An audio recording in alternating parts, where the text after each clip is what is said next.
Good morning, children. Colonialism and the countryside. This is our 10th chapter of history in which we'll study about the British revenue administration and its impact on India.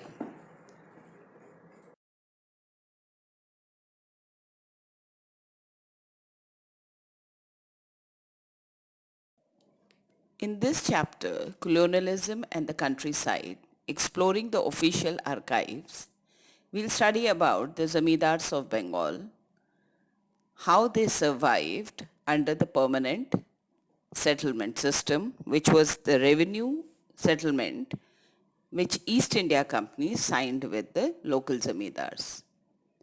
We'll also study about the native people of Rajmahal Hills called Paharias and how they came in conflict A with the settled agriculturist, B the British government, and C the Santals. Then we'll study about the Santhal tribes, how they migrated into the area in the foothills of Rajmahal Hills, how they became from a nomadic tribe a settled agricultural community, and what forced them to fight against the British government. We'll study about the Santhal revolts, the struggle between the Santhals and Paharias, etc. There were different sections of people who were affected by EIC's misrule, and we'll study about a lot of them. The consequences that the new laws had on the people in general and in peasants, on peasants and zamindars in particular, is the subject matter of this chapter. Also, we'll study about in which way the British laws operated and how their modification had different consequences for different sets of people. There are various sources we'll be exploring. They tell us about these histories, the problems faced by the historians regarding interpretation. We'll also study about the revenue records and the surveys and generals, the accounts left by the surveyors, travelers, and the reports produced by Inquiry Commission.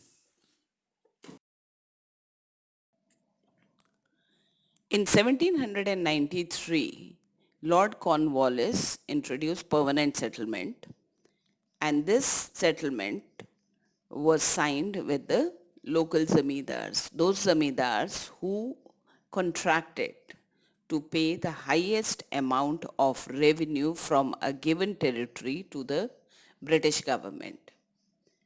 This permanent settlement was introduced in the territories mainly of Bengal and Bihar and also some parts of Orissa. This settlement is known as permanent settlement because the land revenue from the territory was fixed permanently by the British government. It could not be reviewed at a later date. It could not be increased at a later date. Therefore, it is called permanent settlement. It had many merits and demerits. With the implementation of permanent settlement, the condition of the peasants improved a lot and their fields began to produce rich crops. The government of the company was benefited by the permanent settlement because they could hope for a fixed amount of revenue every year. All the landlords who became the owners of the land felt obliged to the English East India Company and became its true supporters also during the time of revolt of 1857. Because this entire class of new zamindars was created with British support, therefore they became its loyal supporters. Although the government could not increase the revenue in future, yet it helped in flourishing trade and it enabled the English to impose some fresh taxes on traders So they earned a lot of wealth through new taxes levied on these landlords.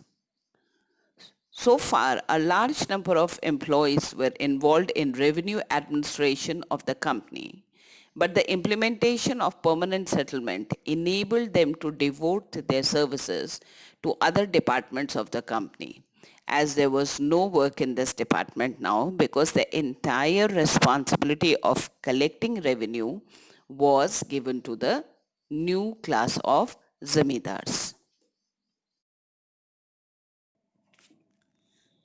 British Land Revenue Administration in India consisted of three types of settlements. One was permanent settlement, mainly in Bengal and Bihar. And second one was Rayatwari, which was introduced in Madras, Bombay and Assam.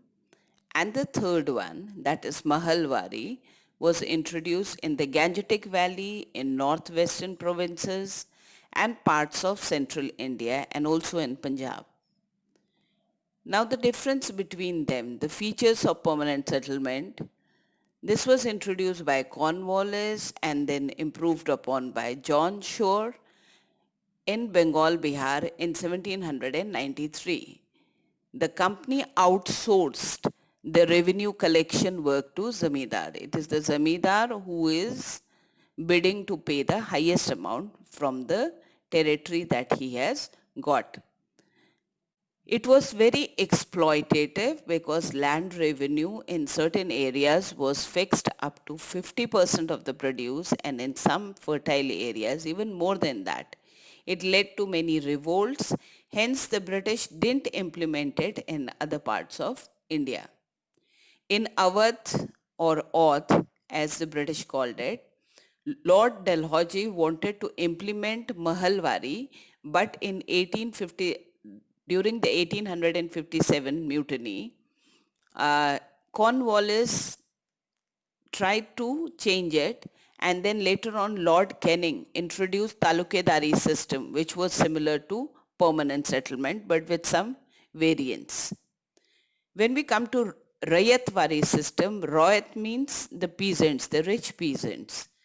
So this was introduced by Thomas Monroe and Reed in Madras in 1820. This system was first introduced in Bombay Presidency and in 1820s it was tried in Pune but failed. Later, Wingate and Goldsmith started Bombay Survey System in 1835 for individual settlement system. The company directly collected revenue from the rich farmers and these rich farmers collected it from their subtenants. Madras was initially under permanent settlement type system, but Thomas Munro convinced the directors of East India Company to convert this area under Rayatwari or direct settlement system. Now Rayatwari system was revised every 30 years and then seeing the market condition, the land revenue was revised. Third one is Mahalwari system. Mahal means a group of villages. So in Gangetic Valley, in northwestern provinces and parts of central India and Punjab, land was generally owned by the village communities. And therefore, the British had the land revenue settlement with the village communities because land did not belong to the individuals. The company outsourced revenue collection work to village community itself. Technically, the village headman or the lambardar who was made responsible for tax collection. In the northwestern provinces, initially permanent settlement was there, but later on it was transformed to Mahalwari system by Holt Mackenzie in 1822. We won't be studying the Rayatwari system in too much of detail because the later part of this chapter has been deleted by CBSE board and there won't be any direct or indirect questions based on this portion in your board exam. but I am still giving you all the notes which are vital for your understanding of the chapter. So please go through them. And it also gives you a comparative analysis, detailed comparative analysis between the different revenue settlements that the British had with different parts of India. If we look at the merits or consequences of Rayatwari system, as I have already told you that this Rayatwari Land Revenue Administration was introduced in South and Deccan, mainly the areas covered by the Bombay Presidency and later on Madras Presidency. The government claimed the property rights to all the land but allowed it to be cultivated on condition that people, the peasants, pay the taxes. In other words, established a direct relation between the landholders and the government. The farmers could use, sell, mortgage, bequeath, and lease the land as long as they paid their taxes. In other words, Rayatwari system gave a property right to the landowners or the peasants. If they did not pay the taxes, they were evicted from the land. The taxes were only fixed in a temporary settlement for a period of only 30 years, after which it was revised. The government had retained the right to enhance, that is, increase land revenue whenever it wanted. It provided measures for revenue relief during the famines, but they were never applied in real life situation. In most of the cases, irrespective of whatever the weather conditions were or whatever the condition of the crop, the peasant was still required to pay revenue to the East India Company. Rayatwari system, the consequences. Farmers had to pay the revenue even during drought and famine, or he would be evicted. Replacement of large number of zamindars by one giant zamindar called East India Company. Although Rayatwari system remained aimed at direct revenue settlement between the farmers and the government, but over the years landlordism and tenancy became widespread. Because the textile weavers were unemployed, they started working as tenant farmers for other rich farmers. In many districts, more than two-thirds of the farmland was leased to the subtenant. Since government insisted on cash revenue, farmers resorted to growing cash crops instead of food crops. And cash crops needed more inputs, more loans. This resulted in more rural indebtedness. And gradually, the farmer became landless and marginalized. After the end of American Civil War, cotton export declined, but the government did not reduce the revenue.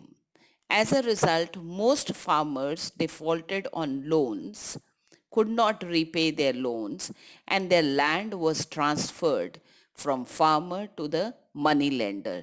So there were now two exploitative classes in these areas. One was the East India Company and another one was the class of money lenders.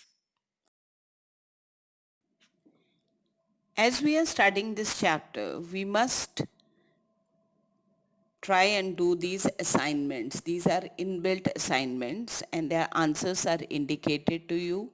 So kindly do all these red marked questions in your notebook, and later on the scanned pages of your notebook can be uploaded in the classroom for correction, and these will be marked for internal assessment. Bengal and Zamindar.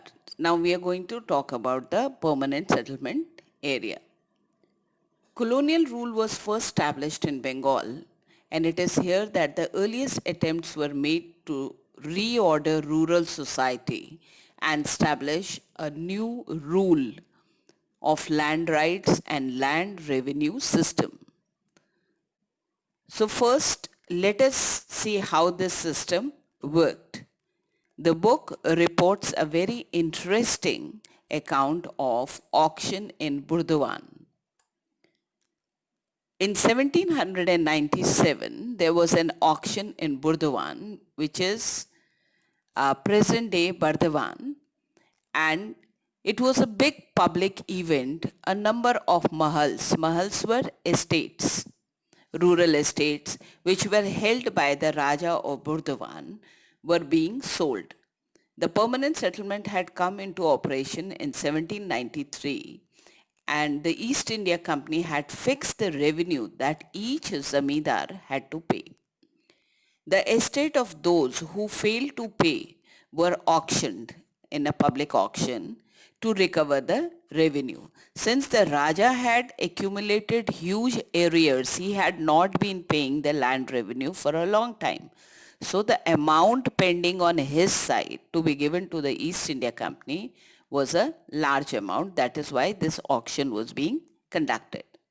Numerous purchasers came to the auction and the estate was sold to the highest bidder.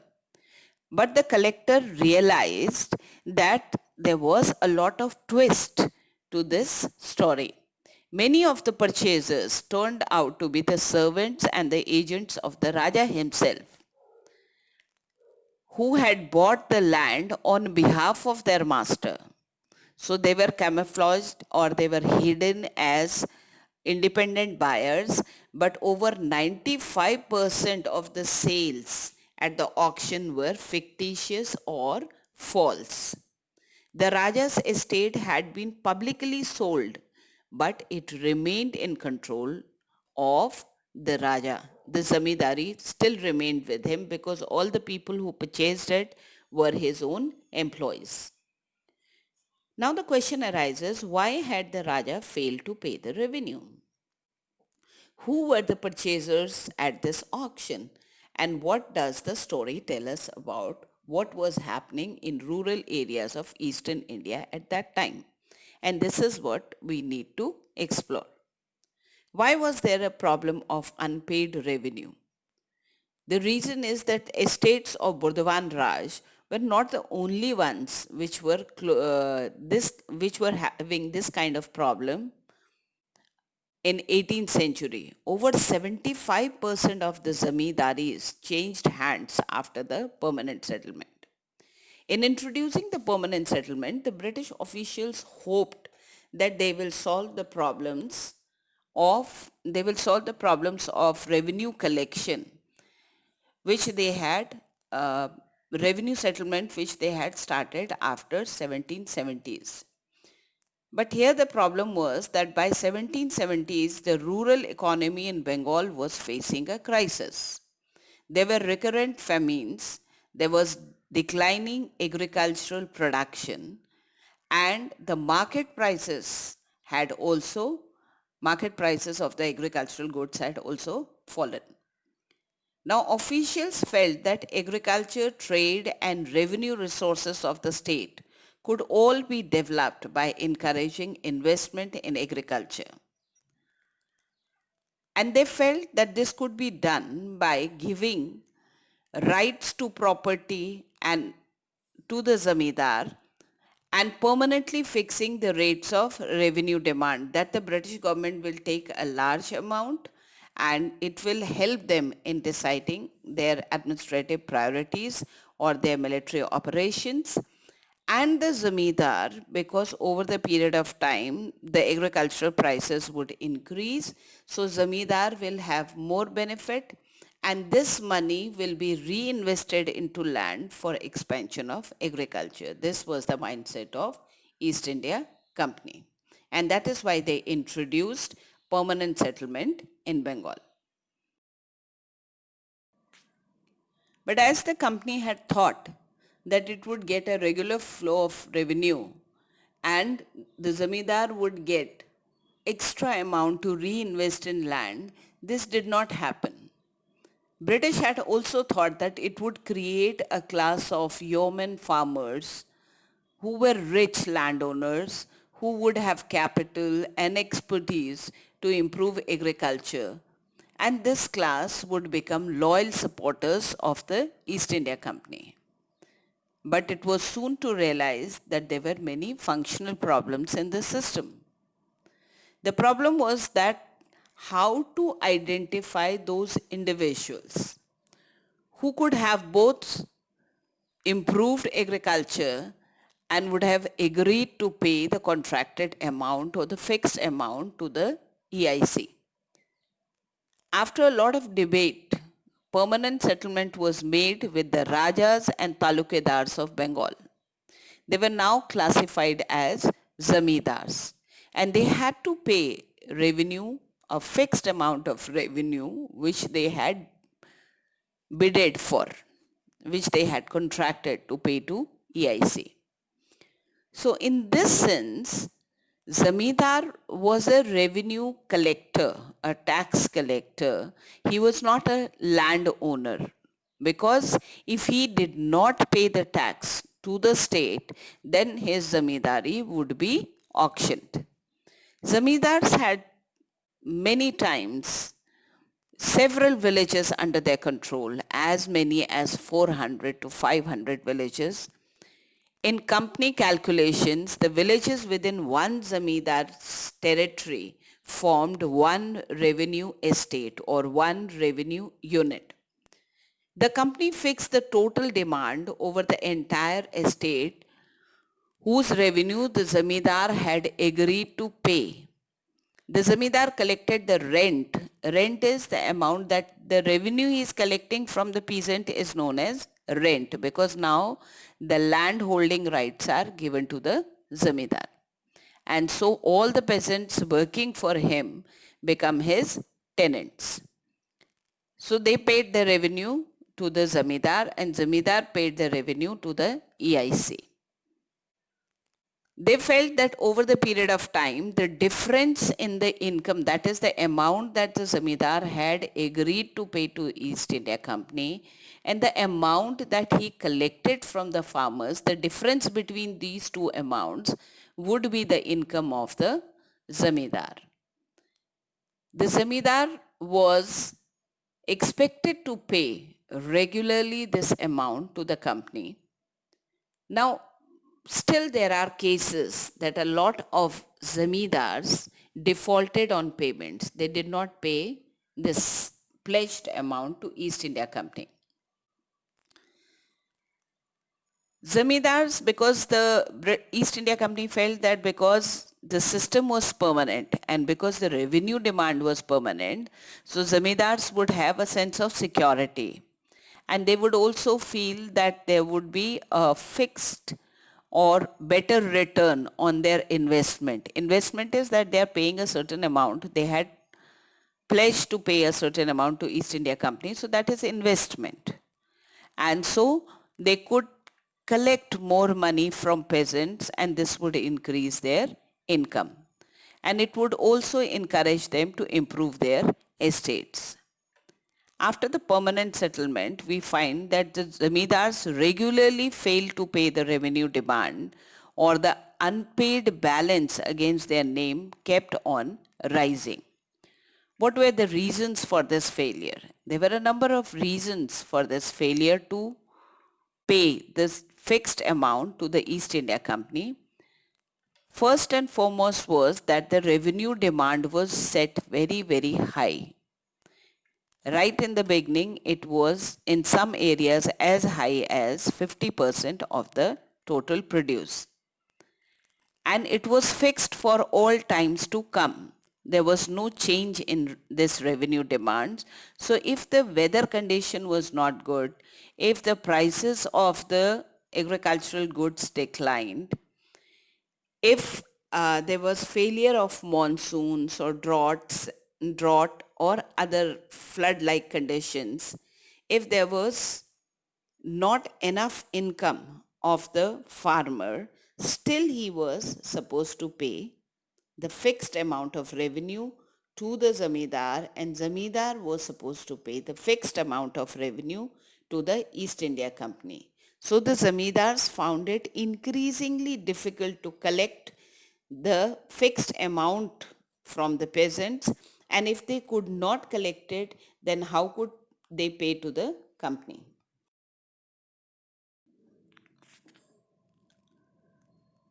Second reason for non-payment of revenue by the zamindar was that this high demand was imposed in 1790s. And this was the time when the prices of the agricultural produce were depressed or had decreased, making it very, very difficult for the rayats. Rayat is a term used for the peasants. So they found it very difficult to pay their dues to the zamindar. Thirdly, the revenue was inver- invariable regardless of the harvest. It had to be paid punctually. And there were sunset laws. That is, if by the sunset of a fixed date, the specified date, the revenue was not paid, the zamindari would be auctioned. Fourthly, the permanent settlement limited the power of the zamindar to collect rent from Rayat and manage his zamindari because the company wanted to have proper control over the zamindar, and therefore they took away many of their pre-existing powers. The company had recognized the zamindar as important, but it also wanted to control and regulate them and to reduce their authority, to restrict their autonomy.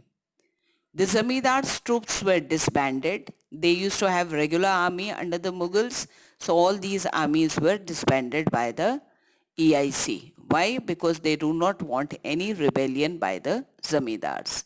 The custom duties were abolished. So whenever the goods were moving during the trade through the territories of the zamindars, they levied certain custom duties on these goods.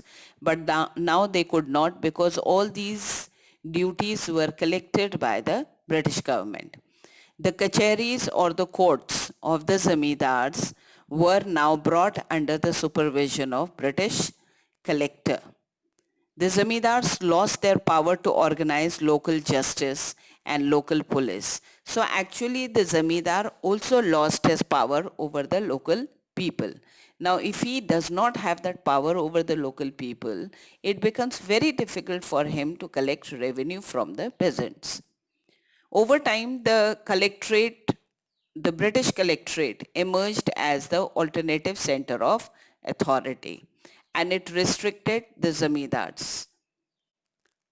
It destroyed all influence and authorities of the Rajas or Talukadars and his officers. As a result, the Zamindar found it very difficult to have more control over the people from whom he was collecting the rent. At the time of rent collection, the officers of Zamindar, usually there was one officer by the name of Amla, came round to the village, and rent collection was a perennial problem because of bad harvest, because of low prices, because sometimes the rayats deliberately did not want to pay to the zamindar, especially the jotedars and mantals, rich peasants. They did not wish to pay to the zamindars because they wanted to see him in trouble. And when his land was auctioned, then his land was generally purchased by the jotedars. Zamindars could not persecute these people effectively, though he had the power to persecute them. But the judicial process was very, very long and was very, very slow. So therefore, the zamindars knew that they could not persecute these people effectively, and therefore revenue collection or rent collection from the peasants became a big problem. But as the company had thought that it would get a regular flow of revenue and the zamindar would get extra amount to reinvest in land, this did not happen. British had also thought that it would create a class of yeoman farmers who were rich landowners who would have capital and expertise to improve agriculture. and this class would become loyal supporters of the East India Company. But it was soon to realize that there were many functional problems in the system. The problem was that how to identify those individuals who could have both improved agriculture and would have agreed to pay the contracted amount or the fixed amount to the EIC. After a lot of debate, permanent settlement was made with the Rajas and Talukadars of Bengal. They were now classified as Zamindars, and they had to pay revenue, a fixed amount of revenue which they had bidded for, which they had contracted to pay to EIC. So in this sense, Zamindar was a revenue collector, a tax collector. He was not a landowner, because if he did not pay the tax to the state, then his zamindari would be auctioned.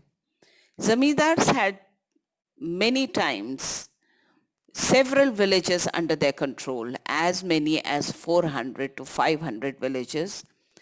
In company calculations, the villages within one zamindar's territory formed one revenue estate or one revenue unit. The company fixed the total demand over the entire estate, whose revenue the zamindar had agreed to pay. The zamindar collected the rent. Rent is the amount that the revenue he is collecting from the peasant is known as rent, because now the land holding rights are given to the zamindar. And so all the peasants working for him become his tenants. So they paid the revenue to the zamindar and zamindar paid the revenue to the EIC. They felt that over the period of time, the difference in the income, that is the amount that the zamindar had agreed to pay to East India Company, and the amount that he collected from the farmers, the difference between these two amounts would be the income of the zamindar. The zamindar was expected to pay regularly this amount to the company. Now, still there are cases that a lot of zamindars defaulted on payments. They did not pay this pledged amount to East India Company. Zamindars, because the East India Company felt that because the system was permanent and because the revenue demand was permanent, so zamindars would have a sense of security. And they would also feel that there would be a fixed or better return on their investment. Investment is that they are paying a certain amount. They had pledged to pay a certain amount to East India Company. So that is investment. And so they could collect more money from peasants and this would increase their income. And it would also encourage them to improve their estates. After the permanent settlement, we find that the zamindars regularly fail to pay the revenue demand, or the unpaid balance against their name kept on rising.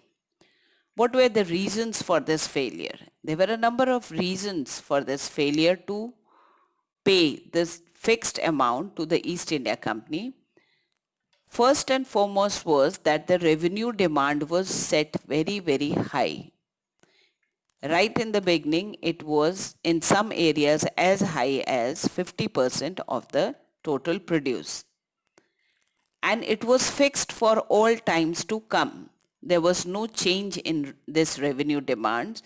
So if the weather condition was not good, if the prices of the agricultural goods declined, if there was failure of monsoons or drought or other flood-like conditions, if there was not enough income of the farmer, still he was supposed to pay the fixed amount of revenue to the zamindar, and zamindar was supposed to pay the fixed amount of revenue to the East India Company.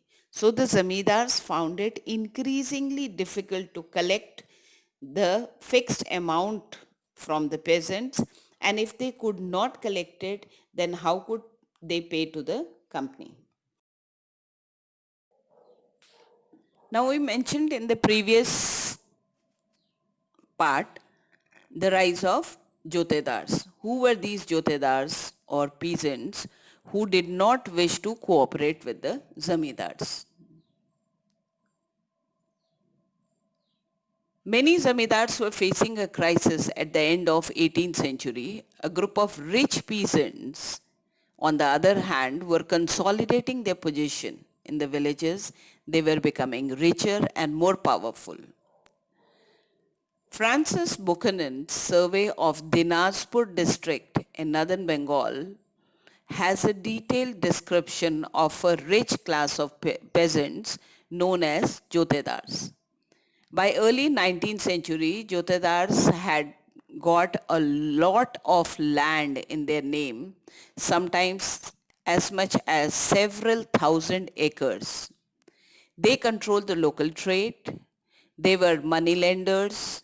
They had a lot of power over poor cultivators, most of whom were employed as agricultural labor in their own fields. A large part of their land was cultivated through sharecroppers, who were known as adhiyars or bargadars. They brought their own agricultural implements, plows, and labored in the fields of the jotedars and handed over half of the produce to the jotedars after the harvest. Within the village, the power of jotedar was more effective than that of zamindars, because if the zamindar had purchased the zamindari rights of a large amount of territory, we have just discussed that they had as many as 400 or even more villages under their control. So zamindar was not the local resident of the village. He was staying somewhere in the city or outside the village, and therefore his control over the people of the village was less as compared to the influence of jotedar, who lived in the village and who interacted with the people of the village on regular basis. Jotedars, because they were located in the villages and they also worked as money lenders, and in times of difficulties, they were the ones who solved the problem of the local peasants. Therefore, the local peasants supported them. They resisted the efforts by Zamindar to increase the Jama. Now, what is Jama? Jama is the amount of revenue assessed from a particular territory. That is how much revenue will be collected from a particular area. Now, another term was hasil. How much has been collected? So there is a difference between Jama, amount to be collected, and hasil is amount actually collected. Okay, so they resisted the effort by the zamindars. The jotedars resisted the efforts by the zamindar to increase the Jama, the revenue assessment of the villages. They also prevented the zamindari officials from carrying out their duties. They also led the riots or the peasants who were dependent on them and delayed the payment of revenue to the zamindar, because if the zamindari was brought under auction, then who was the first person to purchase it? The jotedars. The jotedars were most powerful in northern Bengal. Rich peasants and village headmen were emerging as a commanding figure in other parts of the countryside also. The other names for these jotedars were Hauledar, Ghantidar or Mandals. And rise of the jotedar was primarily responsible for decline of zamindar.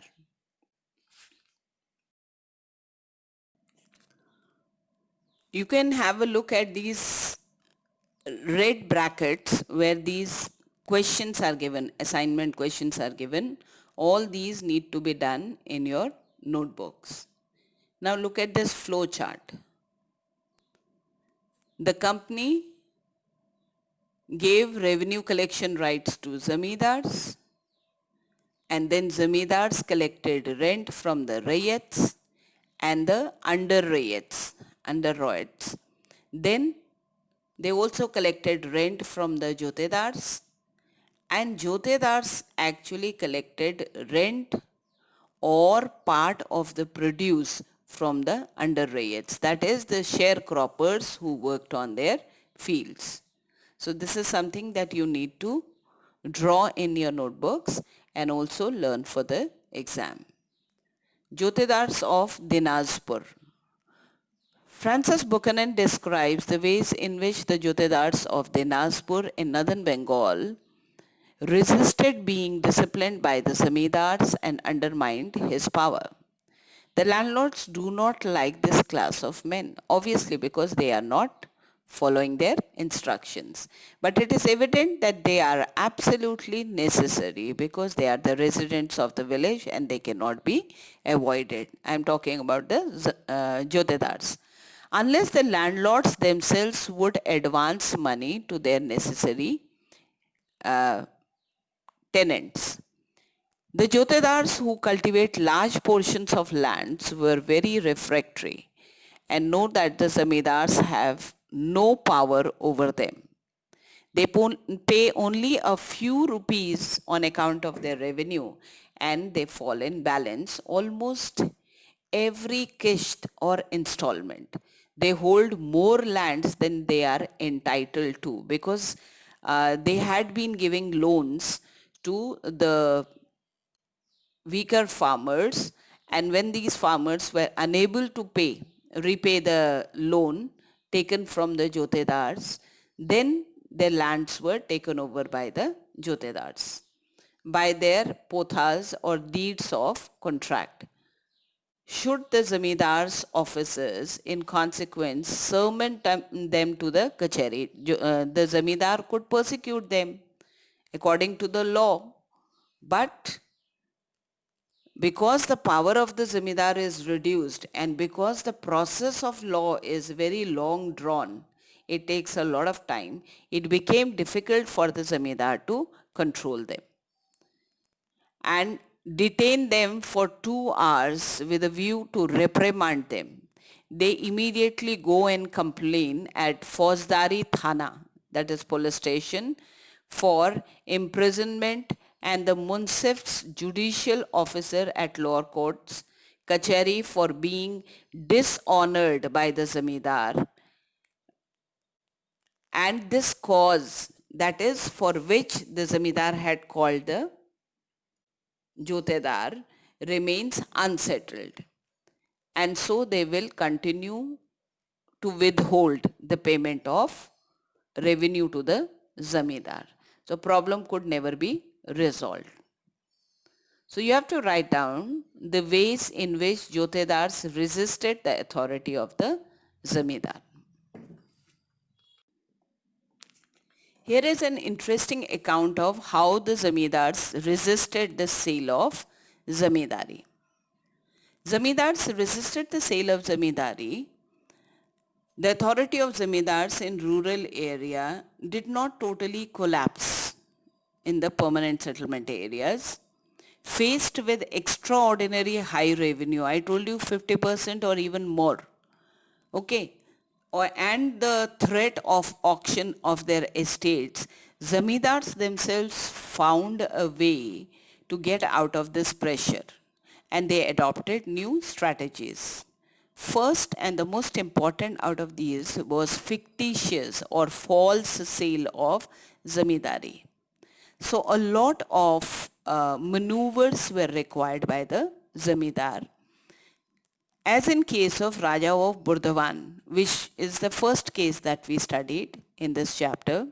So what they first did was they transferred some of their zamindari properties to the women in their household. Because if it was a woman's property, then if the owner of the property was a woman, then according to East India Company's rules, it could not be taken over by the government. So the Raja of Burdavan first transferred some of his zamindari to his mother. Then secondly, they moved their agents and they told them to manipulate the auctions. So when the auction was organized, the Raja's men would sit there as bidders and they would bid very high amounts.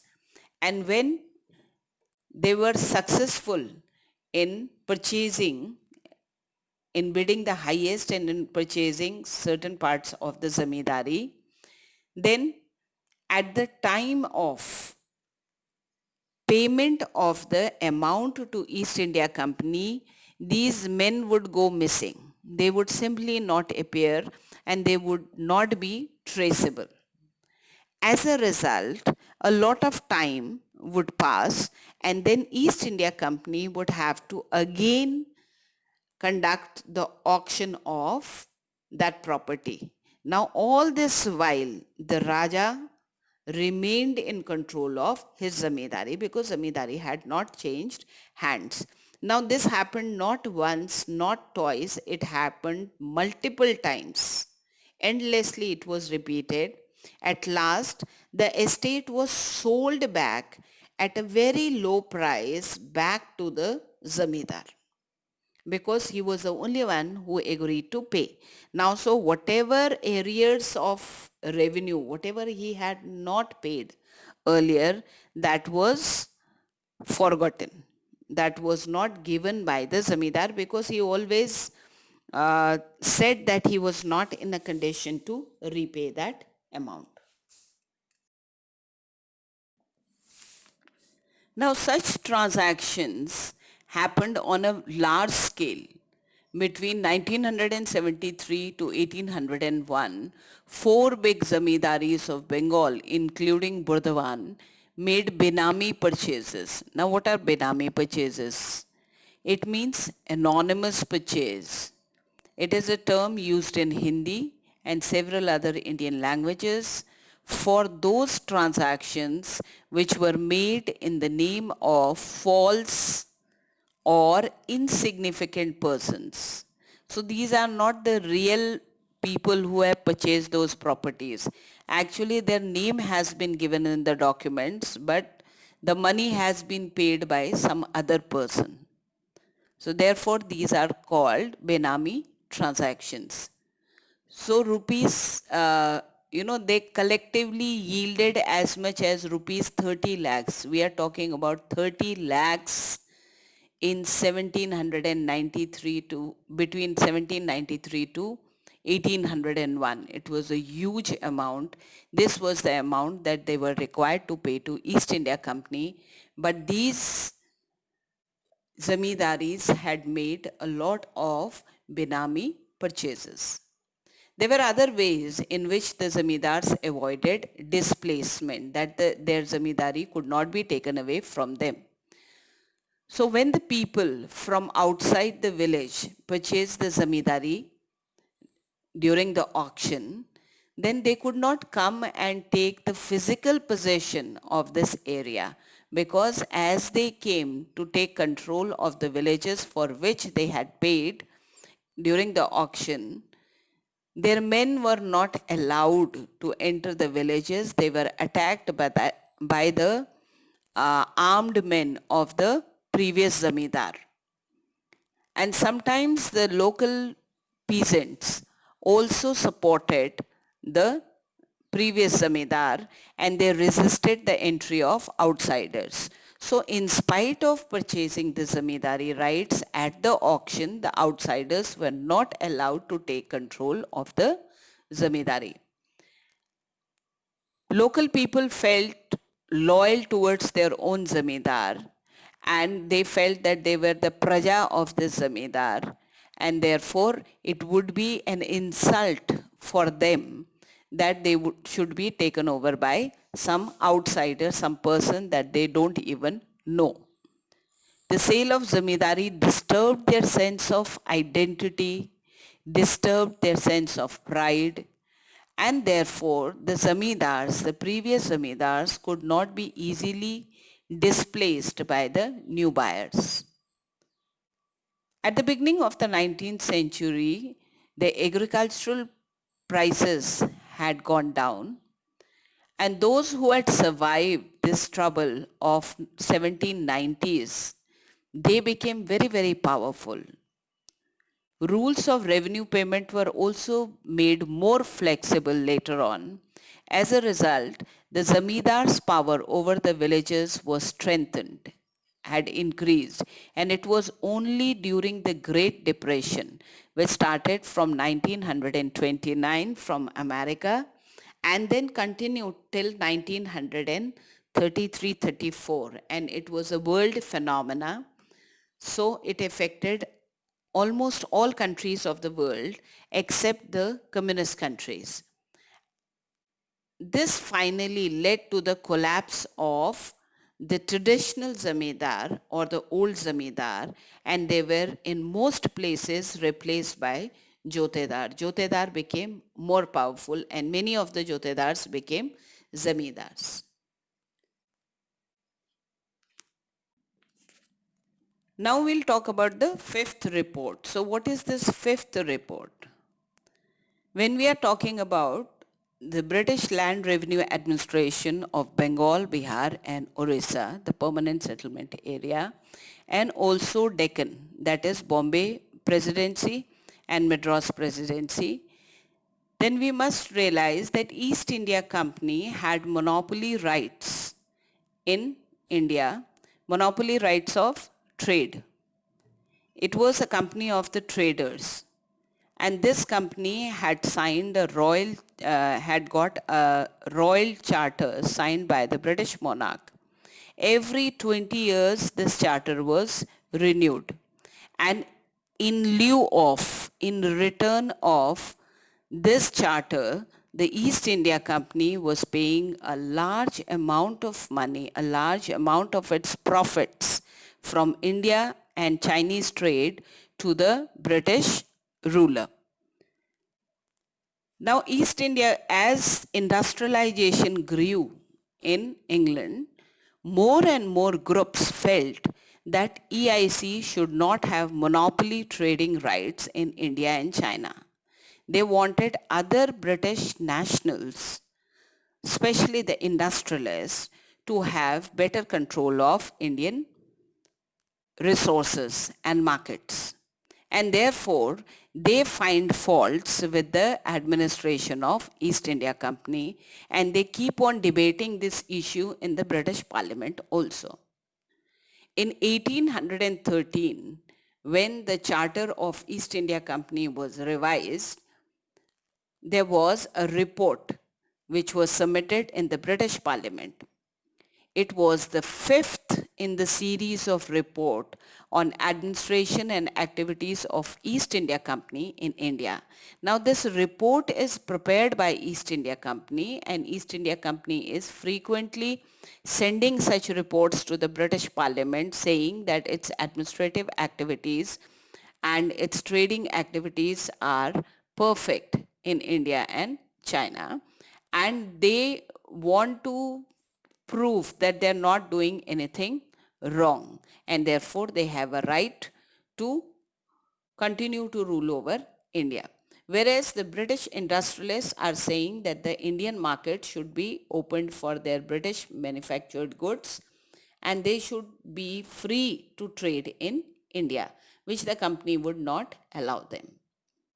This fifth report or fifth report of EIC was of 1002 pages, which had 800 pages worth of appendix, and this appendix included petitions of the zamindars and the rayats, reports of the collectors from different districts, and statistical tables on revenue returns, notes on revenue and judicial administration of Bengal and Madras, which is present day Tamil Nadu, written by the official. So it was the official account of revenue administration and political administration of India by EIC, which was presented in the British Parliament and which countered the allegations of the British industrialists and other individuals in British Parliament against the EIC.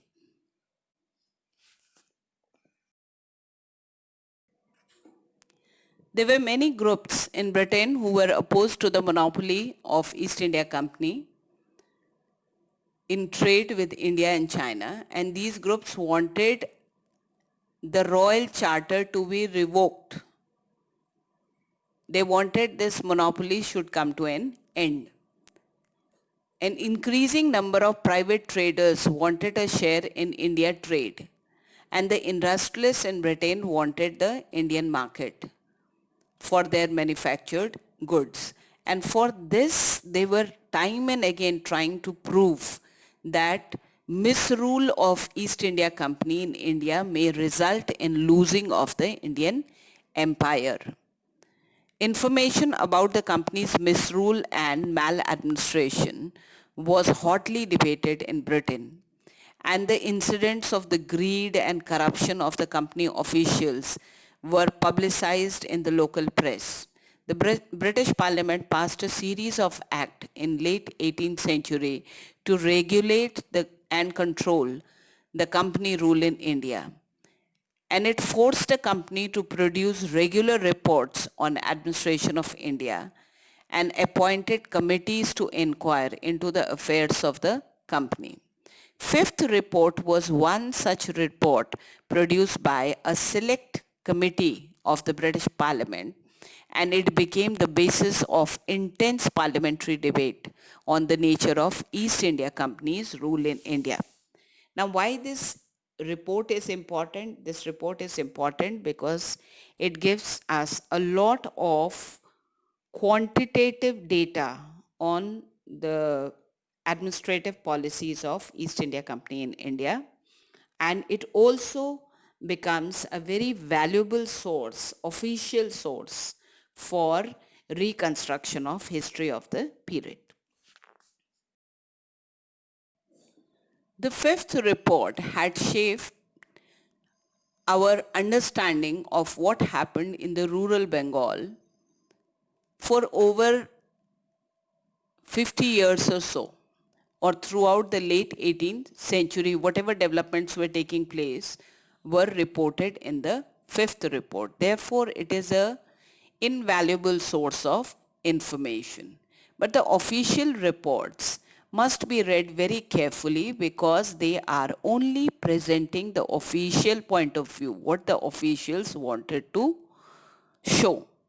It does not give us the actual ground situation. Therefore, we have to cross-check it with other available sources of the period. In fact, in the recent research, we see that the evidence offered by the fifth report cannot be accepted uncritically.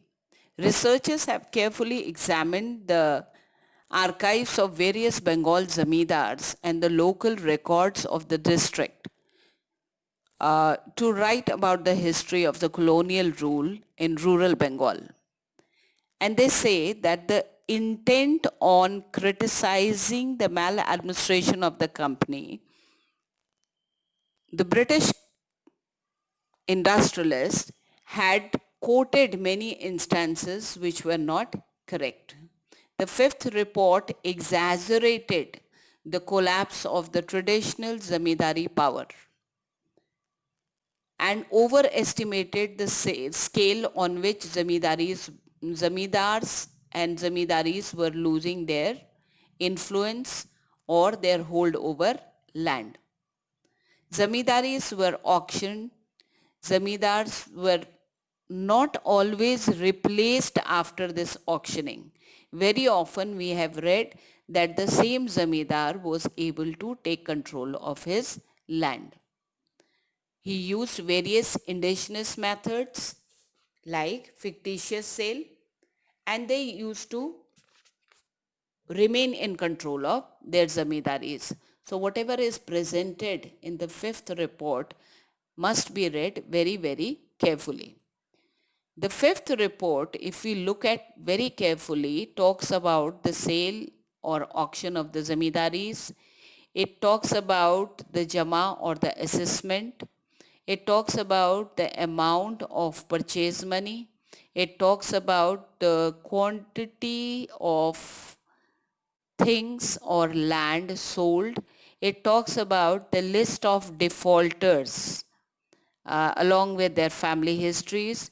It talks about difficulties faced by the revenue officials. It talks about the problems faced by the peasants, etc. So in that sense, it's a valuable source. But from the tone in which the evidence is recorded,